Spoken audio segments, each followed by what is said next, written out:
साथीहरु नमस्कार। साथीहरु योभन्दा अगाडि मैले तपाईहरुलाई यो फर्स्ट लेयर कम्प्लिट गरेको भिडियो बनाएर देखाएको थिएँ अनि यो मैले अर्को भिडियो लिएर आएको छु। अनि यो फर्स्ट लेयर सुरुमा भन्दाखेरि यो सेन्टरको कलर पनि म्याच गरेको छ, यहाँ हेर्न सक्नुहुन्छ। यो फर्स्ट लेयरको स्टार्टिङ क्रस बनाउँदाखेरि नै यो सेन्टरको कलर म्याच गरेको हुन्छ। अब हामीले सेकेन्ड लेयर कम्प्लिट गर्न गइरहेका छौं। साथीहरु सेकेन्ड लेयर यो हामीले कम्प्लिट गर्दाखेरि सिर्फ हामीले चारवटा कर्नर फिक्स गरेपछि हाम्रो सेकेन्ड लेयर कम्प्लिट हुन्छ।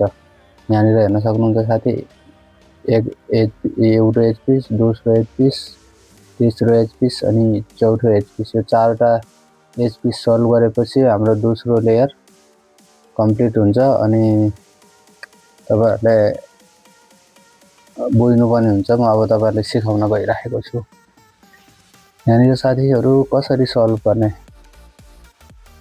भन्ने कुरा यहाँ मेन आउँछ। यहाँ साथीहरु कुनै पनि हामीले म्याच गर्ने कलर यसको तल हुनु पर्यो। यसो रेडको तल रेड छ अनि तल ग्रीन छ, यो कलर म्याच गर्छ, यो कलर सेकेन्ड लेयरमा जान्छ। यहाँ कहाँ जान्छ साथीहरु हेर्न सक्नुहुन्छ, रेडसँग म्याच गर्यो अनि यो ग्रीन यतापट्टि आउँछ, यहाँ यो कलर ठ्याक्कै यहाँ आउँछ। अनि एउटा कुरा ध्यान राख्नु होला, यहाँ सधैं यता लाग्ने कलर आउँछ, यो प्यालो भएको कलर आउन्न, किनकि यो प्यालो भएको कलरले हामीले यहाँ ल्याउनु हुँदैन। यदि हामीले यो प्यालो भएको कलरलाई मान्नु यो रेडसँग रेड म्याच गर्यो तर यसको तल प्यालो छ, यो प्यालो कलर यहाँ फिक्स हुँदैन। यो यहाँ फिक्स भयो भने यहाँ यो कलर पूरा हुँदैन। त्यही भएर कुनै पनि यहाँ एज पिस लगाउनलाई यो तल हामीले येलो लिनु हुँदैन। जस्तो साथीहरु यहाँनिर अब हामीले क्युबलाई यो सेतोपट्टि माथि राखेर नि समात्ने, यो कुरा ध्यान राख्नु। अनि अहिले मैले तपाईहरुले अघि नै भनि पनि हाले, क्युबले हामीले यसरी समातेका छौं अनि यो रेडको तल यो रेड म्याच गरेको छ अनि तलपट्टि प्यालो कलर छैन। यो प्यालो कलर यहाँ हुनु हुँदैन, यो कलर ठ्याक्कै यहाँ आउँछ। अब कसरी आउँछ साथीहरु, क्युब हामीले यसरी समातेका छौं, यो कलर हामीले यहाँ ल्याउनु छ भने यसले यता गर्ने, यसले यता गर्ने, फेरि यता अनि फेरि यता गरेर ठ्याक्क यो एज पिस साथीहरु हेर्न सक्नुहुन्छ, यो यहाँ फिक्स भयो है, यहाँ प्यालो आउनु हुँदैन।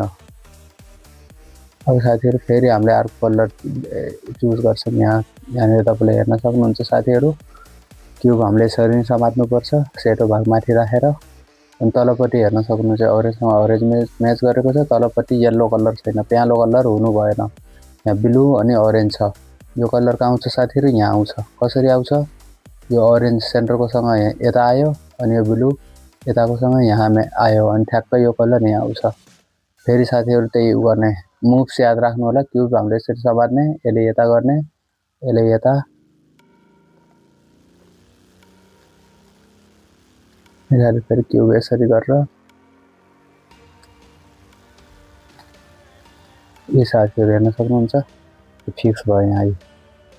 यसरी हामीले गर्नुपर्ने हुन्छ। अहिले फेरि हामीले साथीहरु एउटा अर्को कलर यहाँ म्याच गरायौं, रेडसँग रेड, तल ब्लू छ। मैले फेरि पनि भने यो फिक्स हुने कलरमा येलो हुनु हुँदैन, यो कलर ठ्याक्कै यहाँ लाग्छ साथीहरु हेर्न सक्नुहुन्छ। रेडसँग रेड म्याच गर्यो अनि यो ब्लूसँग म्याच गरेर ठ्याक्कै यहाँ आउँछ। अब